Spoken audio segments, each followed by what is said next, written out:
Diamond world গত 15 বছরে 25,200 কোটি টাকার ভ্যাট ফাঁকি দিয়েছে বলে উঠে এসেছে গোয়েন্দাদের তদন্তে। সেই তদন্ত অবশ্য আওয়ামী লীগ সরকারের শীর্ষ ক্ষমতাধর ব্যক্তিদের সরাসরি হস্তক্ষেপে ধামাচাপা দেওয়া হয়। বৈষম্য বিরোধী ছাত্র আন্দোলনে হত্যা মামলার আসামি আওয়ামী লীগের কেন্দ্রীয় শিল্প বাণিজ্য উপকমিটির সদস্য দিলীপ কুমার আগারওয়ালের ব্যবসা প্রতিষ্ঠান এটি।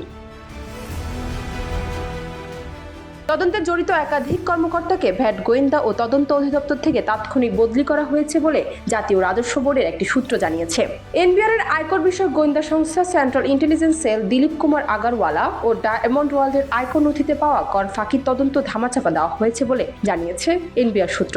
ডায়মন্ড ওয়ার্ল্ডের একাধিক বিক্রয়কর্মী জানান, দিলীপ আগারওয়ালা ডায়মন্ডের নামে বিক্রি করেন মূল্যবান কাজ ও বিক্রির সময় শর্তও দেওয়া হয় এই ডায়মন্ড শুধু তাদের কাছ থেকে এক্সচেঞ্জ এবং বিক্রি করা যাবে। জাতীয় রাজস্ব বোর্ড সূত্র জানায়, রাজধানী ঢাকা সহ সারা দেশে ডায়মন্ড ওয়ার্ল্ডের প্রায় 30 শোরুম রয়েছে। এসব শোরুম থেকে দিনে 4 থেকে 5 কোটি টাকা ডায়মন্ড বিক্রি করা হলেও আওয়ামী লীগের শাসনামলের 15 বছরে কোনো ভ্যাট দেয়নি দিলীপ আগারওয়ালা। এনবিআর-এর কর্মকর্তাদের হিসাবে 28টি শোরুম থেকে বছরে 1,620 কোটি টাকার ভ্যাট ফাঁকি দিয়েছেন দিলীপ। সেই হিসাবে গত 15 বছরে 25,200 কোটি টাকার ভ্যাট দেয়নি ডায়মন্ড ওয়ার্ল্ড। ভ্যাট ফাঁকি ও দিলীপ আগারওয়ালার আয়কর নথি তদন্ত শুরু করলে ক্ষমতার দাপট দেখিয়ে দিলীপ তদন্ত এগোতে দেননি। যারা এই কার্যক্রমের উদ্যোগ নিয়েছিল তাদের বিভিন্ন জায়গায় বদলি করা হয়েছে।